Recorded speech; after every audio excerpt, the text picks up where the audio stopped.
and you can no longer see. Just let my love throw a spark and have a little faith in me. When the tears you cry are all you can believe, just give these loving arms a try, baby, and have a little faith in me, and have a little faith in me, and have a little faith in me, and have a little faith in me, and have a little faith in me.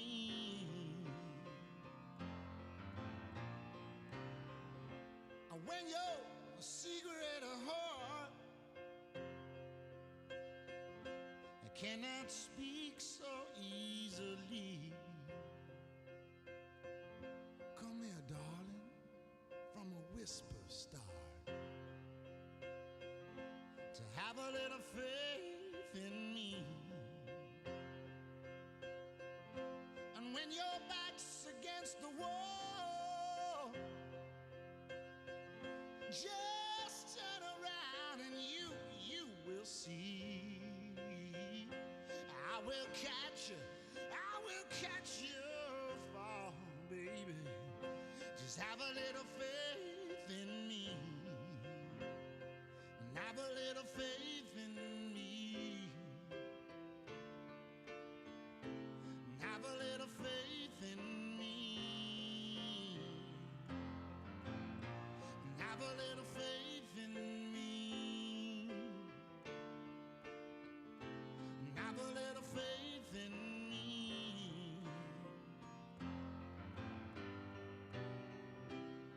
Well, I've been loving you for such a long time, girl, expecting nothing in return, just for you to have a little faith in me. You see, time is our friend, 'cause for us there is no end, and all you gotta do is have a little faith in me. I said, I will hold you up, I will hold you up. Your love, give me strength enough, so have a little faith in me. I said, hey, hey, all you gotta do for me, girl, is have a little bit of faith in me. I said, hi.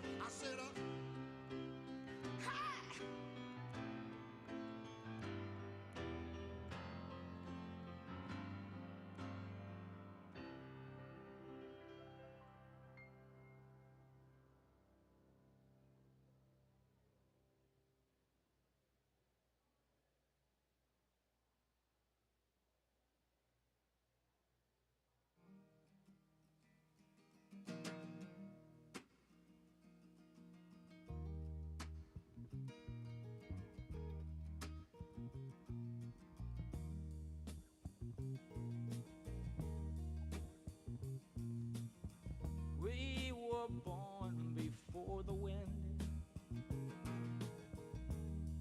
also younger than the sun. Yeah, the bonnie boat was one as we sailed into the mystic.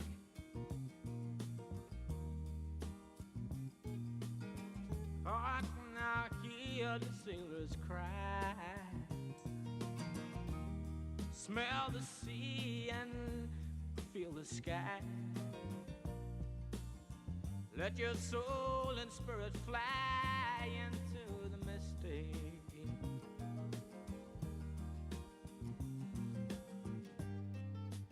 And where that foghorn blows, I will be coming home.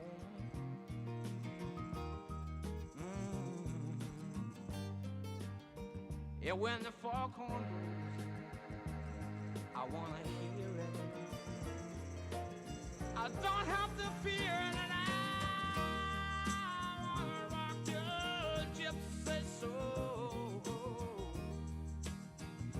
like way back in the days of old. And magnificently we will fold into the mistake.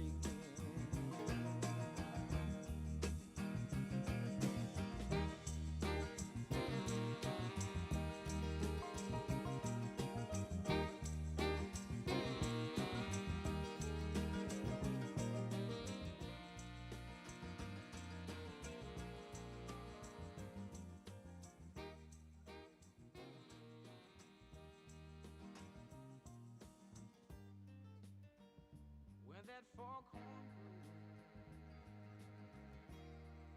you know I will be coming home. Yeah, when that foghorn whistle blows, I gotta hear it. I don't have to fear it, and I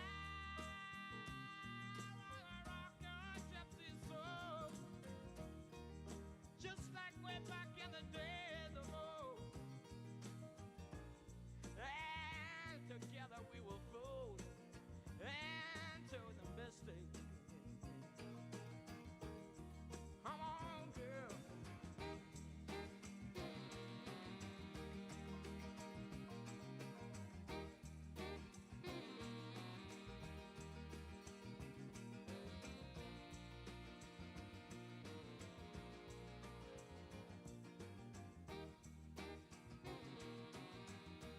Too late to stop now.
so C. Okay. C and then F major 7, yeah, back and forth. Yeah. And then F major 7, and then G.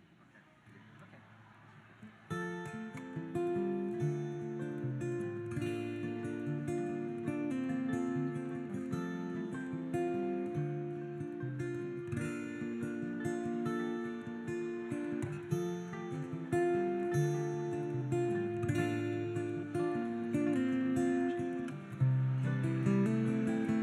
Major 7.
faces I'll remember all my life, though some have changed, some forever, not for better. Some are gone and some remain. All these places had their moments with lovers and friends I still can recall. Some are dead and some are living. In my life, I've loved them all.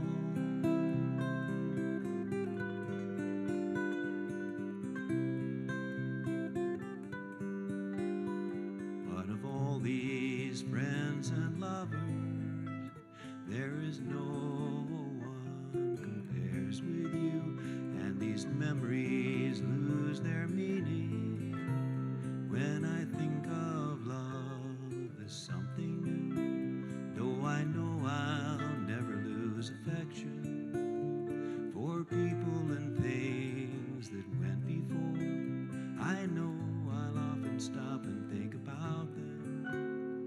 In my life, I love you more.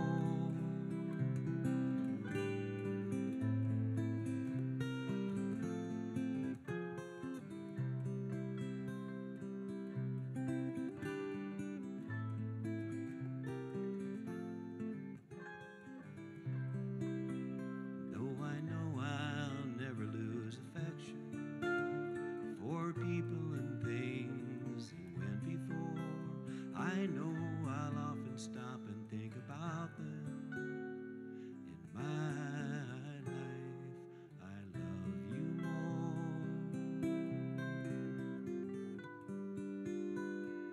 In my life, I love you more.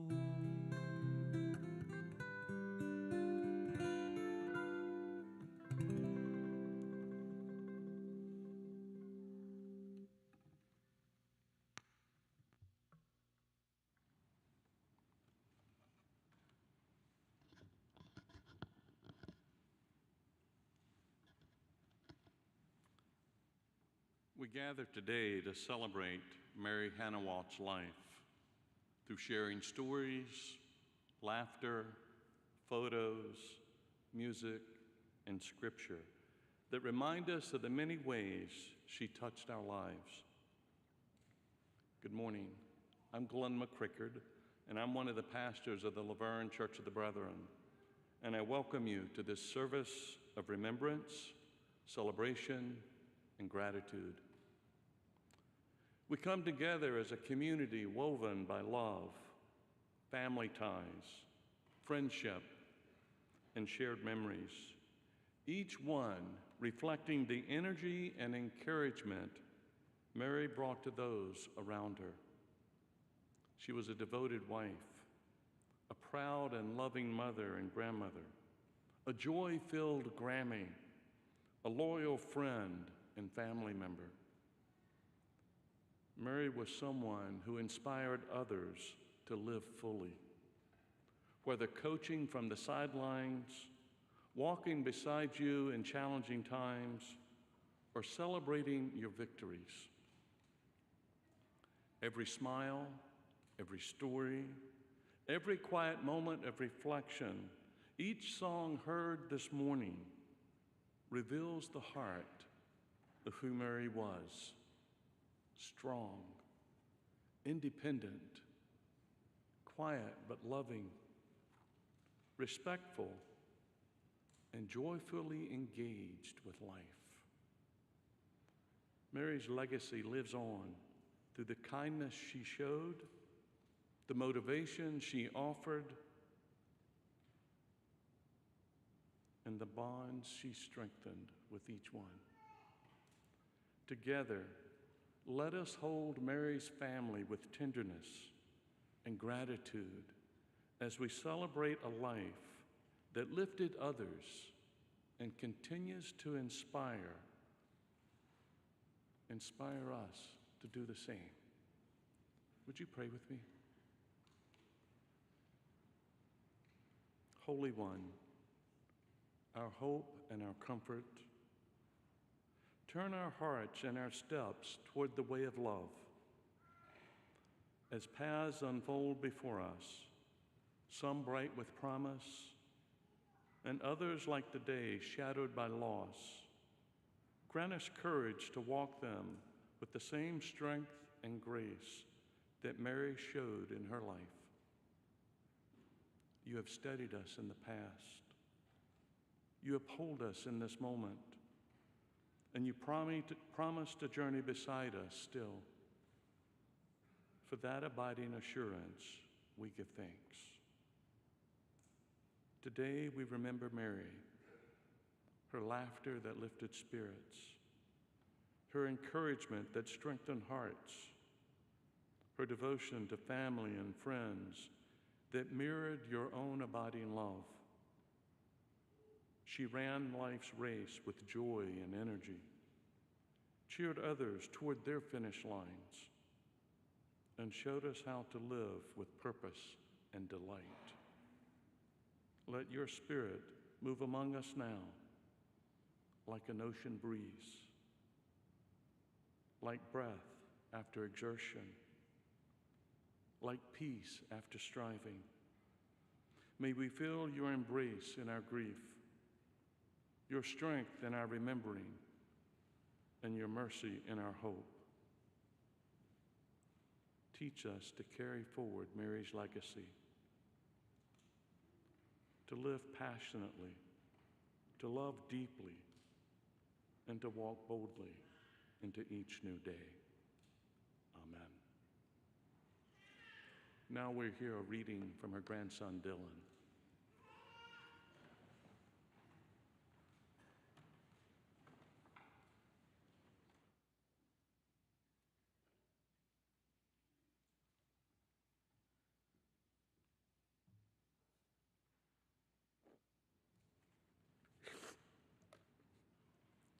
Afterglow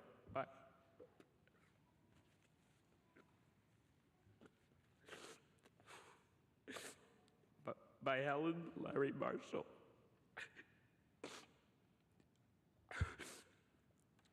I'd like the memory of me to be a happy one.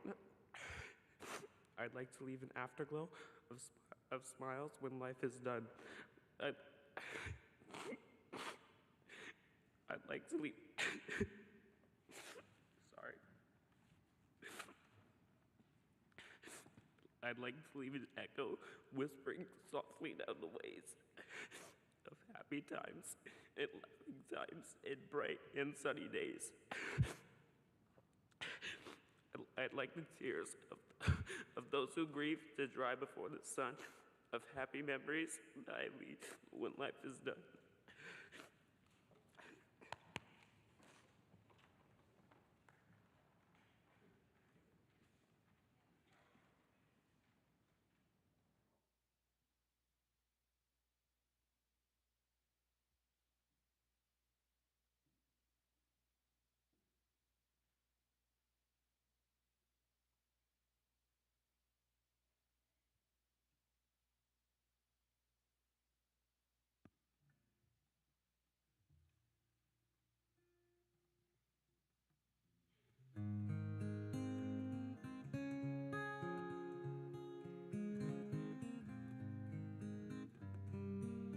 When you're down and troubled and you need some loving care,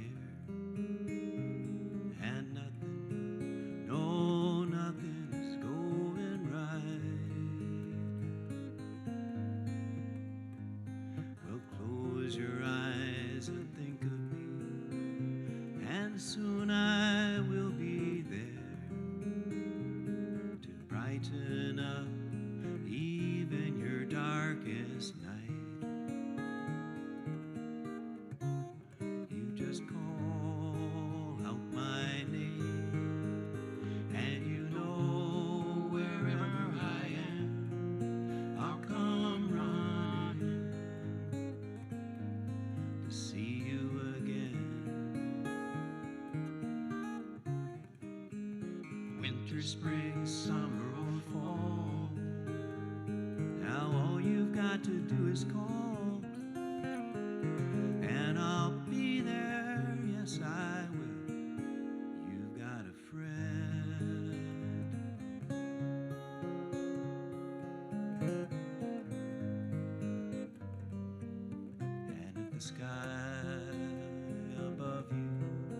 should turn dark and full of clouds, and that old north wind should begin to blow.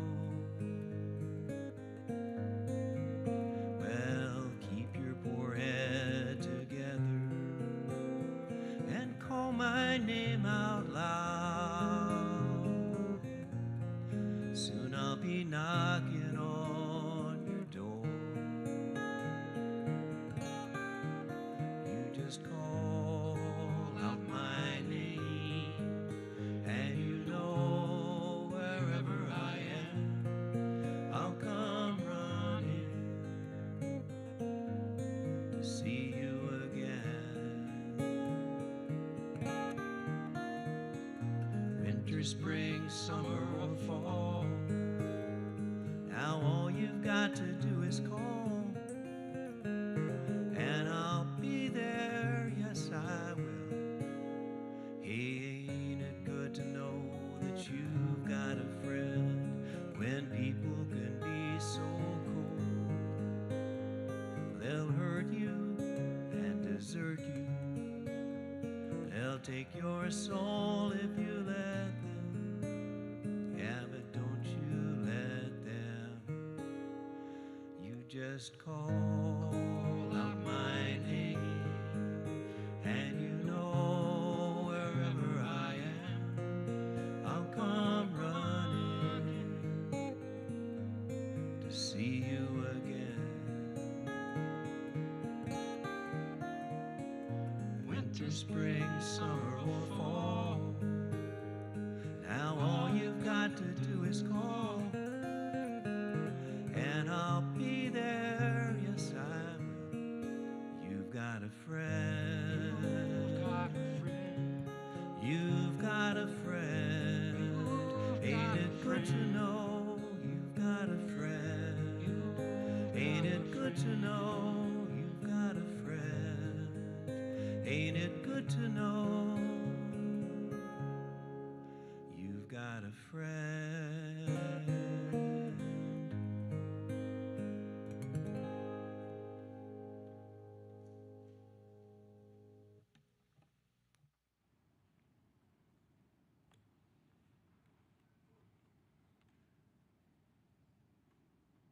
In the spirit of James Taylor, I've chosen to share a thought from William Shakespeare, who once wrote, "I count myself in nothing less so happy as in a soul remembering my good friends."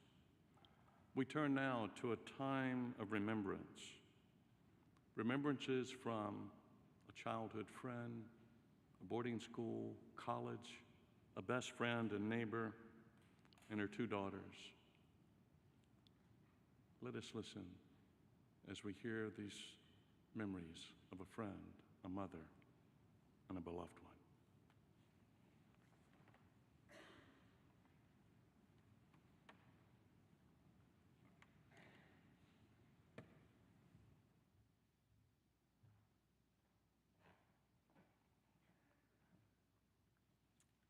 My name is Louise, and I've known Sam since she was 14.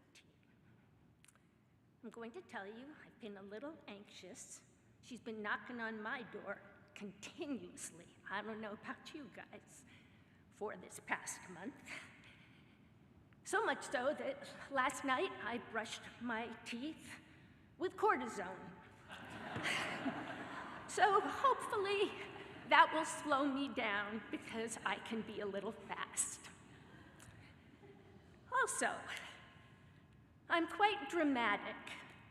That's why we were such a good match. Yesterday, as I wrote about her, I was like saying, I feel so panicked talking about her because all I can say is, she's Sam. And for many people, whenever I would talk about Sam, they just thought I had an imaginary friend. But for me, she will forever be Sam. So I was writing and I was thinking, every story I write keeps coming back to me. And it made me realize, man, she had so much impact on me. And I was so unaware of how much she's made me who I am. I grew up with her. And I gotta tell you, that same day, or maybe it was this morning or last night when I was going to bed, I could hear, "Louise, you're getting deep again." This was kind of our way. She would reel me in, and I would take her off into places. But somehow, it worked. So, age 14, we meet. I have just moved from California. My dad was my headmaster. In other words, I was Mr. Rothermel's daughter for a lot of years. So now I'm going to Wheeler, our boarding school. I'm there, I'm afraid, it's nighttime, we're in the room, the principal's speaking, and then they go, "Wait, there's someone who's late, a girl from California." California, I knew she was sent to me. And it's true, she went right into me. Of course, it took her a while to catch up, but she caught on. So, just so you know the timing, that was 1969. Things were pretty intense, and our boarding school was pretty intense. Girls had boyfriends that had been in Vietnam, or were pregnant, or there was drugs, there was all of this stuff. But somehow, Sam and I seemed to miss it. Because while people were out drinking or having drugs, Sam and I were sneaking out and walking down to Thames Street to get a bagel and a cherry Coke. And we thought, oh, we're being so daring. Or there was again, you need to know when I first got there, again, Mr. Rothermel's daughter, I was very careful, I worked really hard. So much so that my dad said, "Sam, can you help her not study so much?" Well, Sam is really good when you give her a job. She follows through. I landed in study hall, and somehow she didn't. So, in any case, we did become roommates, and when we became roommates, we made a pledge to each other. Because the biggest dread when you're in boarding school is what happens if you need to throw up. And so, it's okay, I've got your back, I've got your back. So, first time, Sam was the first to throw up. In fact, I did not throw up. I had to work overtime, but in any case, the first time, I had the washcloth, I'm there, I've got it on her head. At first it goes well, but then she kept throwing up and throwing up. We found out finally at the end of that year that she was allergic to gravy. But it's not so much that I want you to know that she was allergic to gravy, but that we made a pledge. We made a pledge to each other that we would be there for each other, that we would fill the gap, we would cover for each other. And we stuck to that pledge. So much so that, is that my time, Roger? I'm counting on you. So much so that when later I went to college with her, we had borrowed a car and were off gallivanting, and the police were following us. I was always the one with the sound mind. "Oh no, Sam, they're after us." Okay, so we get pulled over. Sam's like, "Just stay calm." I'm like, okay. Sam gets out of the car, and I'm like a jack in the box. I'm right out too. And the policeman said, Miss, you'll need to get back into the car." So this was kind of our way as far as stepping in for each other. Even when Sam decided to go out for a little date with Roger, when supposedly there's this guy, Steve, too, who shows up saying, where's Mary? I do not have a poker face, but somehow I held the fort. Oh, I don't know. I'm sure she'll be back soon. Okay, so we make it through college together, go La Verne, which we also cracked ourselves up with. We had a way of taking care of each other. We would complain, and then we would always go, mine's worse. It was a little bit of a competition. And that carried on over the years. I got to be in her wedding. I did go back east, but then I came back out here and worked. And we would call each other throughout the years. And always, we gave each other ground. When I first was asked to do this, I thought, gosh, what makes a friend? And I felt so foolish. I thought, what can I say? Because everything just seems like little idiosyncrasies, but they're so important to me.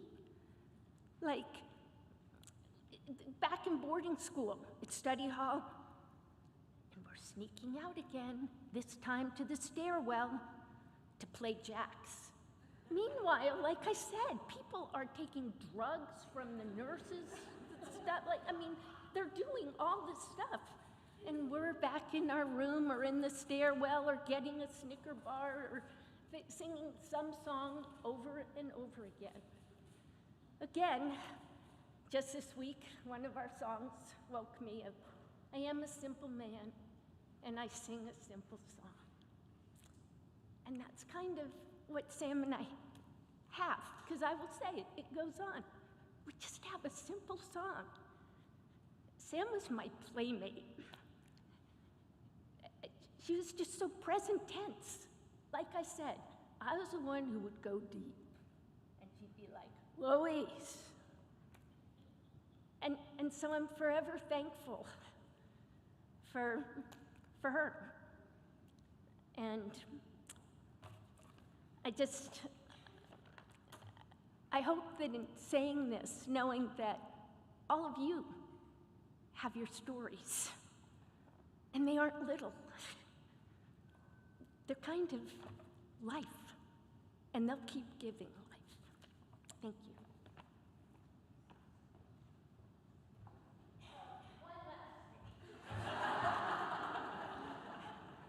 I think it was really mean of her to play You've Got a Friend, because, okay, back in boarding school.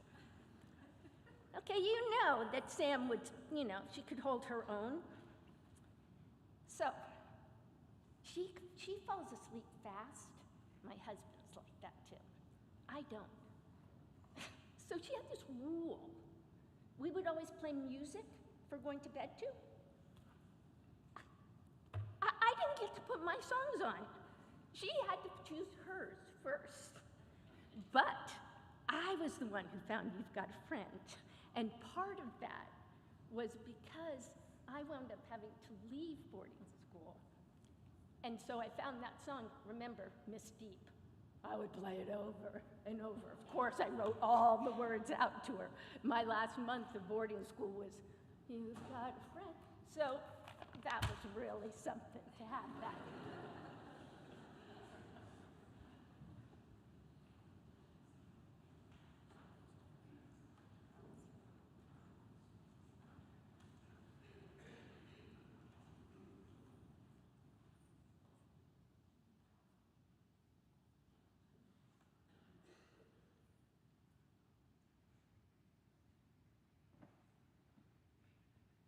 Hang out with Louise and Sam. Hi, everyone. Hi, Miles. Mary was my dear friend. Okay, I got this. We met in 1987. I had a baby boy, Adam, in my arms. He was about 4 months old, and Mary had baby Polly in her arms. And Mary looked at me and said, "I only have girls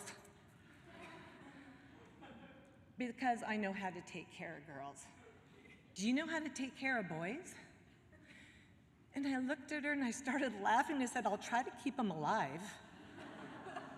And she started laughing with me, and that was the beginning, 40 years ago. I decided today to do something just a little bit different. I'm going to speak as if I'm Mary. I'm going to try to imagine how she would tell stories. And I just have a few memories to throw out there of Mary's mind, our La Verne village. And so once again, keep in mind, I'm speaking as if I'm Mary. Unfortunately, I do have to read because if I don't read, I will sob my eyes out the entire time. So this is my helpful little cue. At the very end of my life, I'm sitting in my favorite chair, wrapped in my fuzzy blanket, watching sports on TV. I've always loved sports, basketball, football, baseball. I'll even sit through golf and tennis without complaint. But honestly, the best part of those games isn't the games of the scores. It's sitting here next to Roger, right by my side. I'm avoiding you, Roger, right now. In this moment with him and these games, I feel so completely at home. Not only did I love sports, I love playing them, watching them and playing them. Basketball, softball, tennis, and golf, you name it, I was on it. I even got put in the Hall of Fame at the University of La Verne for my sports. My career as a coach took me to the University of La Verne, Bonita High School, Ramona. It was my thing, encouraging, strategizing, and just loving the games. One of my other favorite things was to play cards. Canasta was one of my favorites. When it came to canasta, everyone wanted to be on my team. Not because I was charming, not because I was sweet or easygoing, but because I like to win. A lot. I was ridiculously competitive. If you sat at my table, you came to play. Another one of my fondest memories was at the University of La Verne, where I met Roger. We both attended there. I played basketball and softball. Roger played football. There he was with his sun-kissed blonde hair. The big man on campus. The whole package. Of course, I was never going to tell him that. I always liked to play it cool, quiet, reserved, maybe a little hard to read. But Roger wasn't discouraged. He pursued me big time, and eventually I let him catch me. Looking back, it was probably the smartest decision I ever made. Eventually, Raj and I got married. He finished dental school at Emory. We moved back from Atlanta, and apparently his lifelong dream was to move back to La Verne. So back we came. I grew to love it as much as he did. Our family life in La Verne was full of family who all lived close by, church, friends, and we started our family. I had 3 gorgeous baby girls. Each one arrived the biggest baby in the nursery. Meanwhile, I remained the smallest mother in the maternity unit. Nurses would walk into my room, look at me, look at the baby, do a double take. But of all the things in my life, by far, being a mom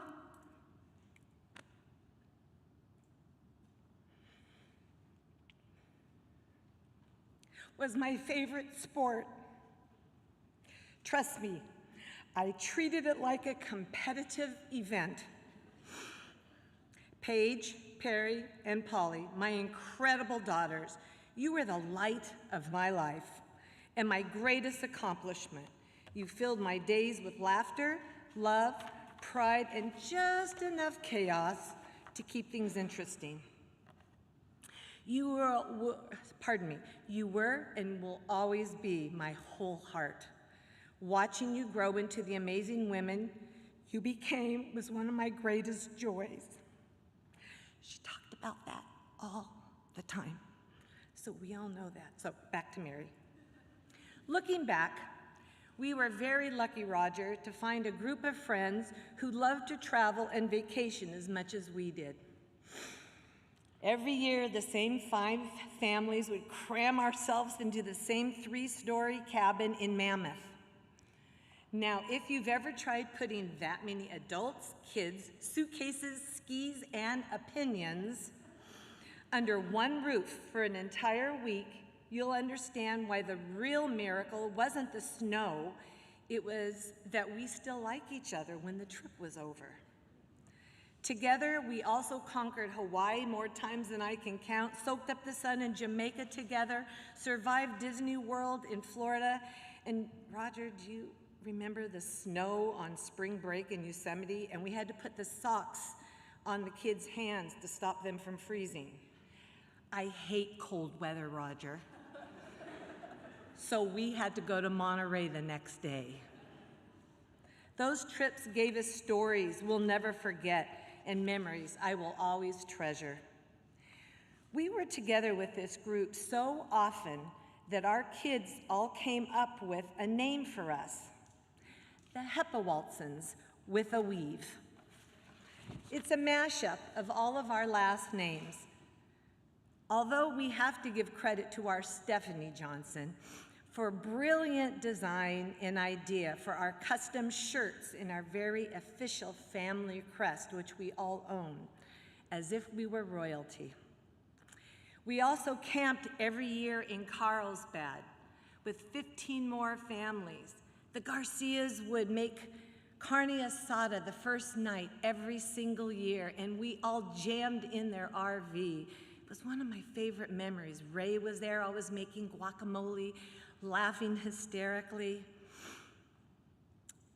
I think that many of those families are here today because we've all stayed so close.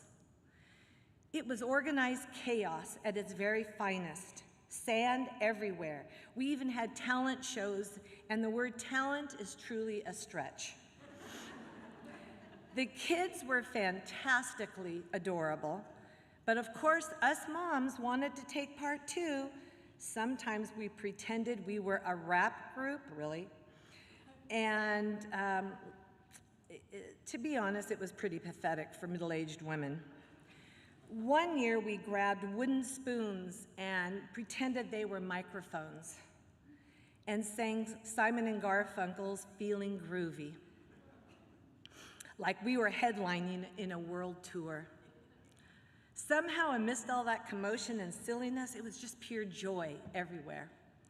The Carlsbad tradition continues today, and if you ask my girls, Paige, Peri, and Polly, as well as any of the kids who grew up going, it's still their very favorite vacation throughout childhood. I think we all just figured out how to turn mayhem into some of the best memories of our lives. Looking back over my life, I suppose I really can't claim to have been a nutritional role model. I spent many years firmly believing that Snickers bars and Pepsi were basically health foods and deserved their own special section on the food pyramid. Right next to them, of course, would be chopped green olives mixed with cream cheese, my preferred dip of choice. Because if that isn't a balanced diet, honestly, I don't know what is. But in all seriousness, what I've learned in this life isn't about making the perfect choices or following the perfect plans. It's about the moments we share with the people we love, often gathered around those naughty snacks, and probably weren't very good for us. The calories fade away, but the memories never do, and those memories shared with all of you made my life so incredibly rich. I am truly lucky. My life has been filled with so many people that I love and so many people that have loved me right back. My brothers, Tebby and Philip, their families, Roger's sisters, my nieces, nephews, Peggy, so many dear friends here in La Verne, and long-distance friends, Louise and Sally, Rosa and Ray, not so long distance, San Diego.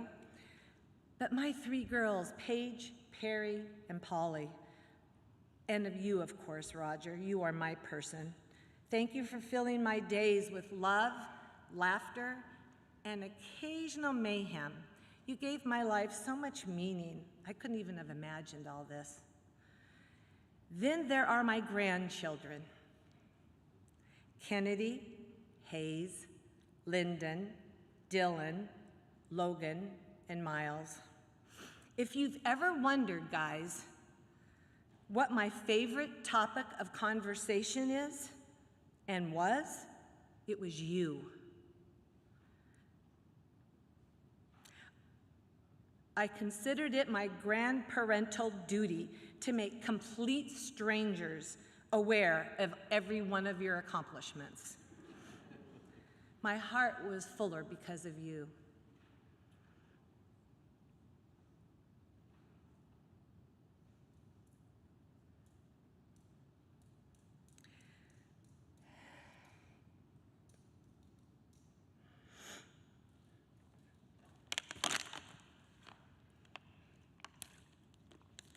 The day before I closed my eyes for the very last time, my dear friend Patty Weaver started singing, Feeling Groovy. What a beautiful voice. And before long, Ray, Nancy, Lori, and Patty H. joined right in. There they were, gathered around my bed, putting on what would become our final talent show. By then, I was too tired to open my eyes. But don't think for a second that I wasn't paying attention. I was right there with them. I heard every note. I heard every voice, every laugh, even Patty H. singing off key. Then they got to the second verse, and like any good group of friends, they sang with confidence right up until the moment nobody could remember the words. Our singing group hit a wall. Meanwhile, we had Debbie on the phone searching for the lyrics. Before she could come to the rescue, I started mouthing the words myself. I carried on the entire verse.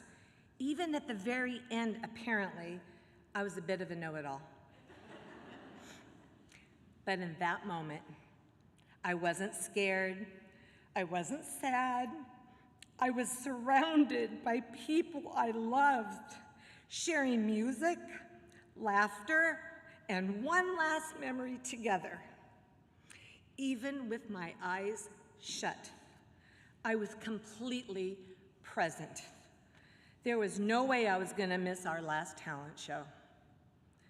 So as I sit here one last time in my chair with my blanket and my sports on TV, I find myself taking it all in.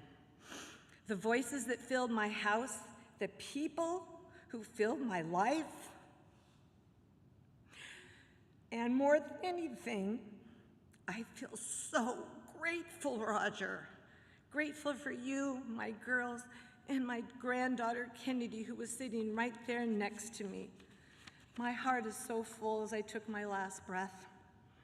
I carried that feeling with me as I closed my eyes, the familiar sounds all around me, and deep, deep gratitude for a life filled with love.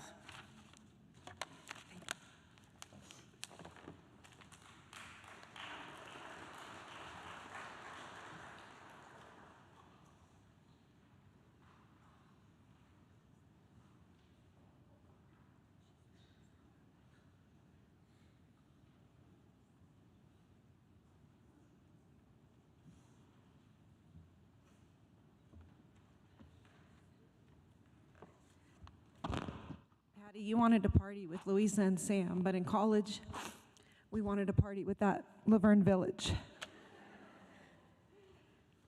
And we were so thankful that we got that opportunity. My name is Jane. I'm going to be reading a letter from Paige to her mom. Sorry.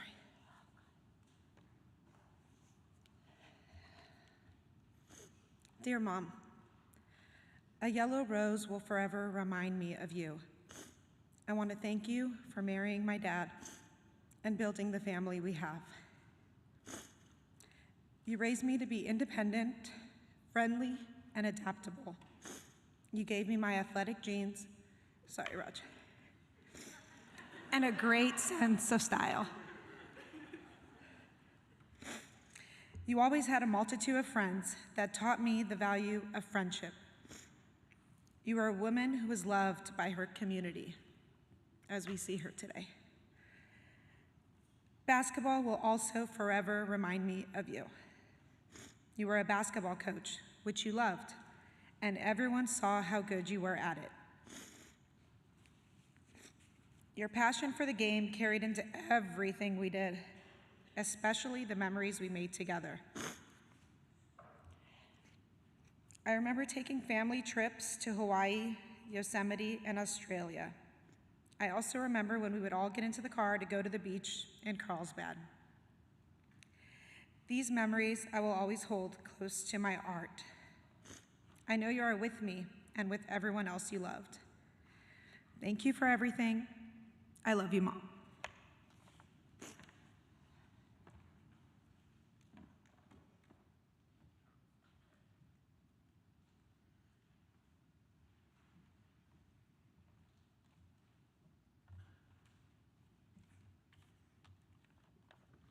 I wish I printed this bigger.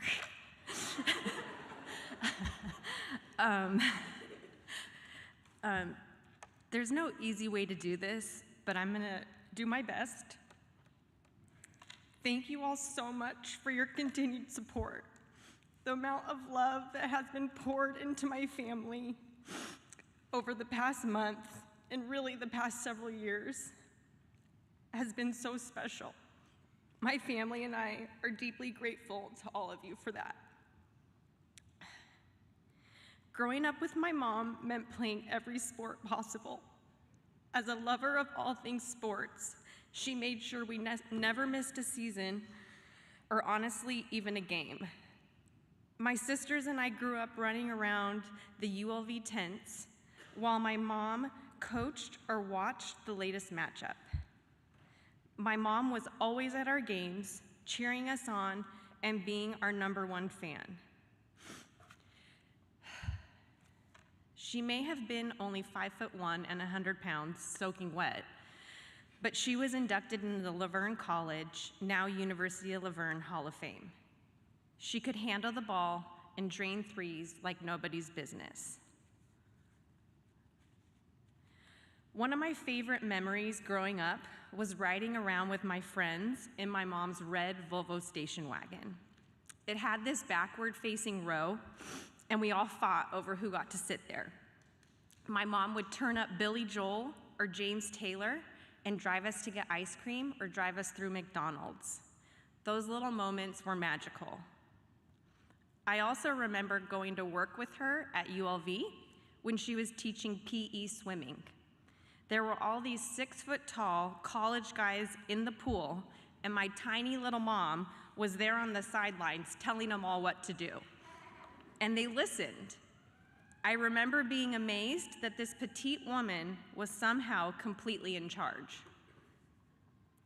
After taking time off to raise us girls, she later went back to substitute teaching at Ramona Middle School. Usually, she subbed PE, but one time, she subbed my history class.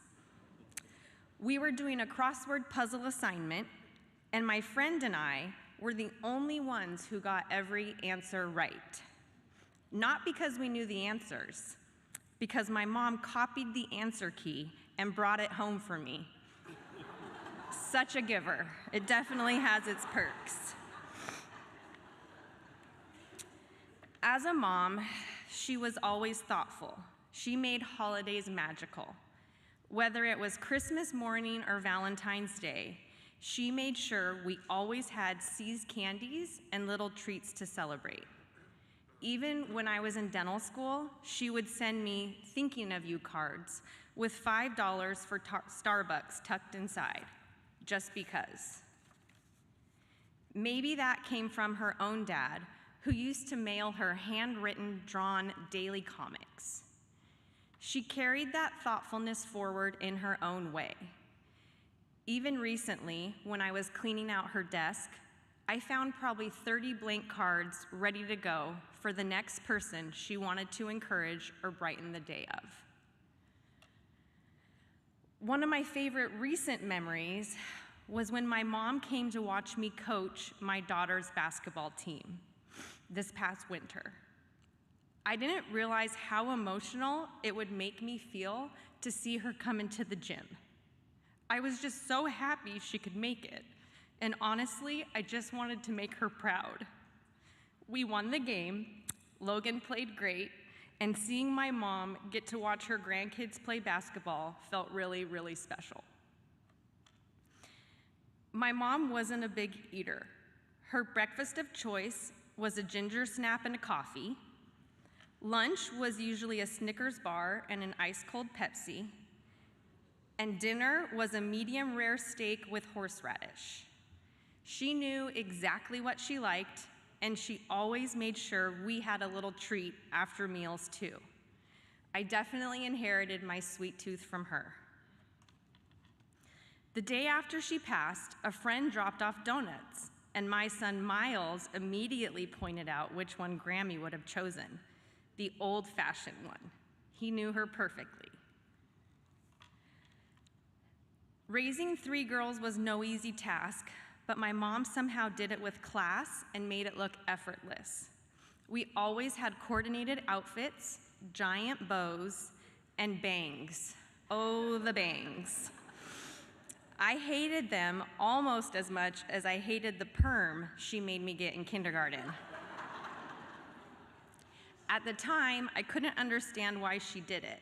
But now, after raising 3 kids of my own and trying to get everyone out the door in the mornings, I finally do. That kindergarten perm wasn't a fashion choice, it was a time management strategy. As a grandma, nothing lit up her face more than seeing her grandkids.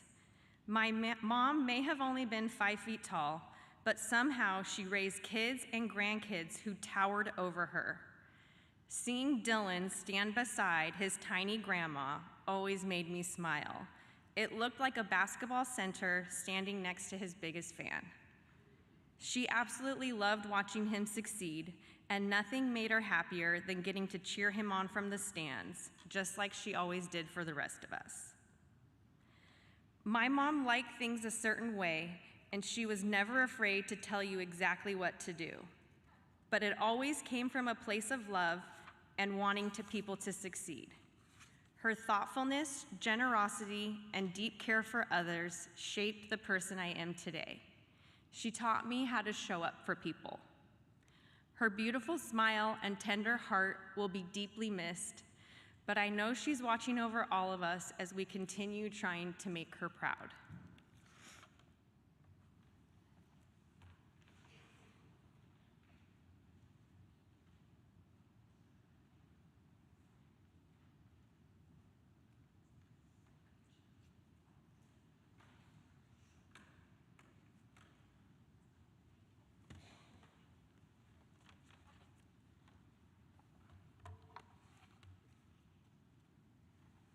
Thank you, Dylan.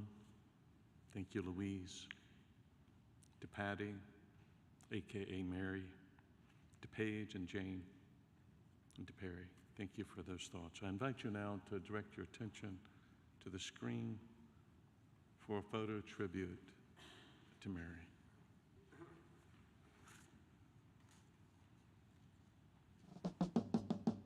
How sweet it is to be loved by you. How sweet it is to be loved by you.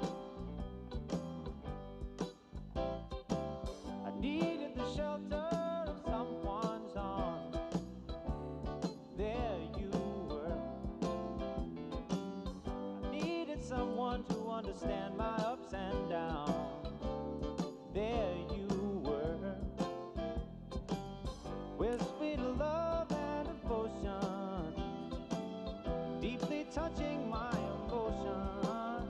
I want to stop and thank you, baby.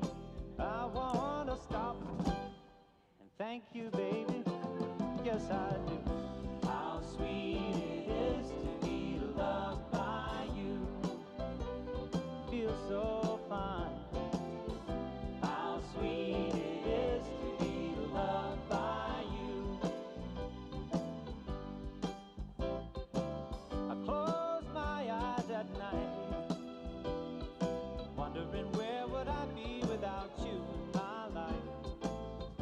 Everything I did was just a bore.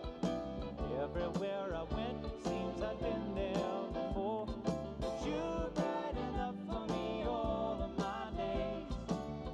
With a love so sweet in so many ways. I wanna stop, thank you, baby. I just wanna stop, thank you, baby. Oh yes, how sweet it is to be loved by you. It's just like sugar sometimes. How sweet it is to be loved by you. Whoa, yeah.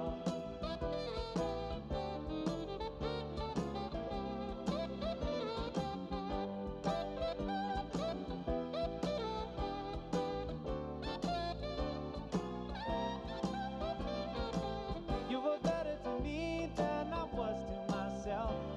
For me, there's you, and there ain't nobody else. I wanna stop and thank you, baby. I just wanna stop and thank you, baby. Oh yes, how sweet it is to be loved by you. How sweet it is to be loved by you. Oh now, how sweet it is to be loved by you. It's like jelly, baby. Oh yeah, how sweet it is to be loved by you. Just like honey to the bee, baby.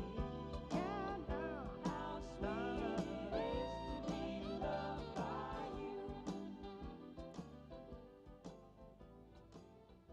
How sweet it is to be loved by you. Such a feeling's coming over me. There is wonder in most everything I see. Not a cloud in the sky, got the sun in my eyes, and I won't be surprised if it's a dream. Everything I want the world to be is now coming true, especially for me. And the reason is clear, it's because you are here. You're the nearest thing to heaven that I've seen.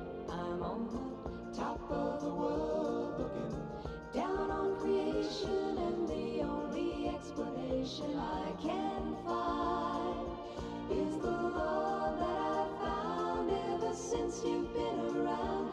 Your love's put me at the top of the world.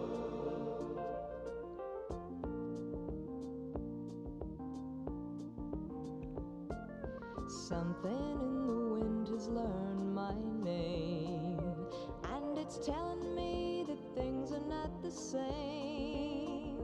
In the leaves on the trees and the touch of the breeze, there's a pleasing sense of happiness for me.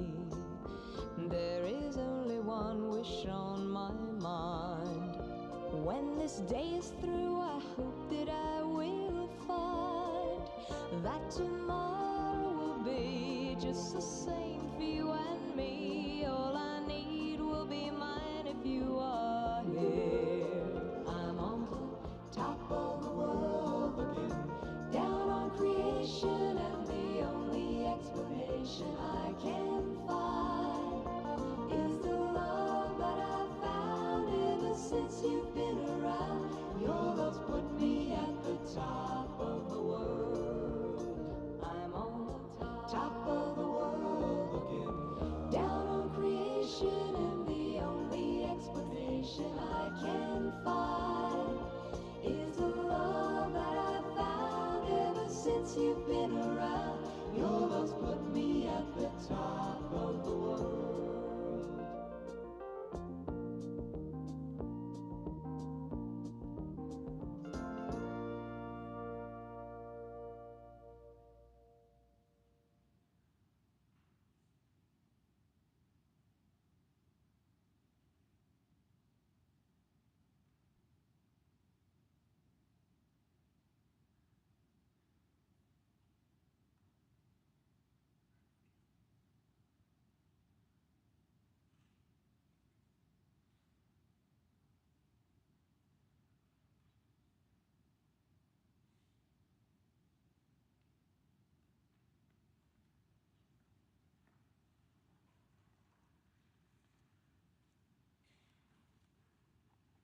I've selected two passages of Scripture to share this morning. The first is from Ecclesiastes chapter 4, verses 9 through 12. And it reads, "It's better to have a partner than go it alone. Share the work, share the wealth, and if one falls down, the other helps. But if there's no one to help, tough. Two in bed warm each other. Alone, you shiver all night. By yourselves, you're unprotected. But with a friend, you can face the worst. Can you round up a third? A three-stranded rope isn't easily snapped." And from the book of Ruth, chapter 1, verse 16. And Ruth said, "Do not press me to leave you, to turn back from following you. Where you go, I will go. Where you lodge, I will lodge. Your people shall be my people, and your God, my God." As I think about Mary's life, the stories that were shared here, the stories shared by Roger and Peri with me, and thank you for those conversations, three phrases from these scriptures stand out. With the friend, you can face the worst. A three-stranded rope isn't easily broken. And then Ruth's promise to Naomi, "Where you go, I will go." These words carry the heartbeat of loyalty and love, the kind of devotion that doesn't waver when life gets hard. These values were hallmarks of Mary's life. She was steadfast, loyal, and passionately competitive. She showed up for others, not just when it was easy, but when it mattered the most. Mary liked being at the center of things, not for attention, but because she loved being a part of the team. Yes, she was competitive, but her joy came from connection, from cheering others on, from being ready to play her part. As John Fogerty sang, "Put me in, coach. I'm ready to play today." That's Mary's spirit, ready, willing, and wholehearted. She lived by the kind of wisdom that legendary basketball coach John Wooden taught. Be true to yourself, help others, and make each day your masterpiece. Mary's masterpiece was her life, woven with family, friendship, laughter, and encouragement. She made friendship a fine art, and fierce loyalty was her signature. Like Ruth, Mary embodied the sacred through her relationships. When Naomi lost everything, Ruth became the hands and heart of God, walking beside her, refusing to let despair have the final word. And Mary did that too, and you did that for her. She was the kind of person who showed up when others were hurting, who stayed when things got messy, and who reminded you that you mattered no matter what. Through her life, we see how God takes on flesh in those who companion us, those who bring joy, hope, courage, and togetherness, even in the hardest of moments. Mary's strength was never just her own. It was a shared strength, born of community and love. Ruth's words, "Where you go, I will go," invite us to consider our own commitments. Who are the people that we would go anywhere for? Who are the ones that stand beside you and the ones who continue to stand beside you no matter what? Ruth's loyalty reminds us that love is not measured by ease or success, but by the courage to stay, to care, and to walk together through uncertainty. Mary lived that kind of love, and you embodied that love for her, especially in these last years when her health was ebbing away. She was fiercely loyal, deeply passionate, and fully engaged with life. Her well-being was wrapped up in the well-being of others, family, friends, teammates, neighbors, and community. She valued teamwork, which is best reflected in the acronym TEAM. Together, everyone achieves more. And she saw to that. As we remember Mary today, let us carry forward her spirit of loyalty, encouragement, and grace. And may we too be companions of hope, ready to go where love leads, ready to show up for one another, ready to live with the same wholehearted faith that Mary and Ruth modeled so beautifully. For her example in life, we give thanks. Let us now listen to our closing song, "Keep Me in Your Heart."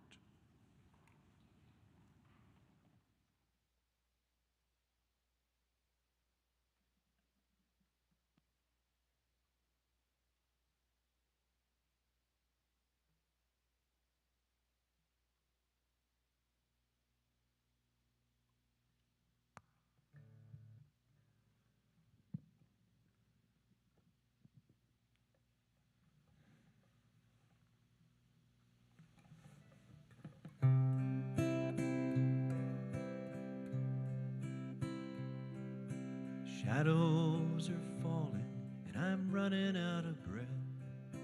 Keep me in your heart for a while. If I leave you, it doesn't mean I love you any less. Keep me in your heart for a while. When you wake up in the morning and you see that crazy sun, keep me in your heart for a while. There's a train leaving nightly, called when all is said and done. Keep me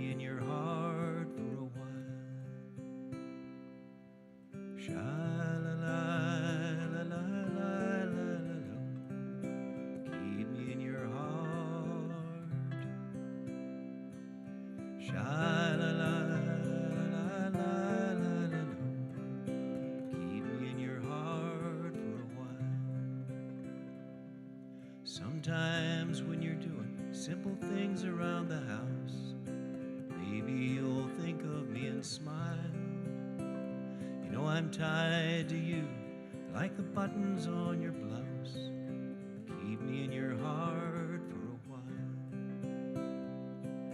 Hold me in your thoughts, take me to your dreams.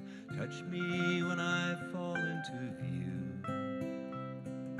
When the winter comes, keep the fires lit, and I will be right next to you.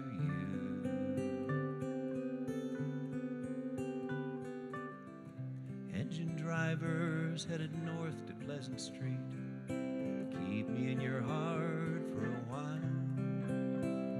These wheels keep turning, but they're running out of steam. Keep me in your heart for a while.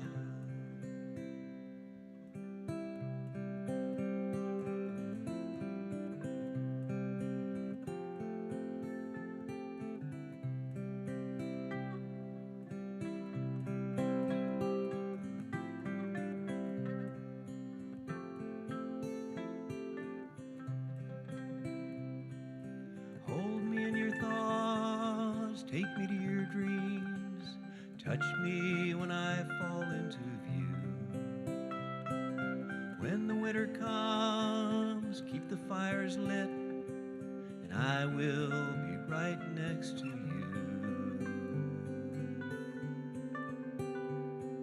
Shadows are falling, and I'm running out of breath. Keep me in your heart for a while.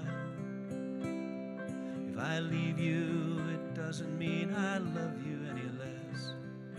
Keep me in your heart for a while. Keep me in your heart for a while.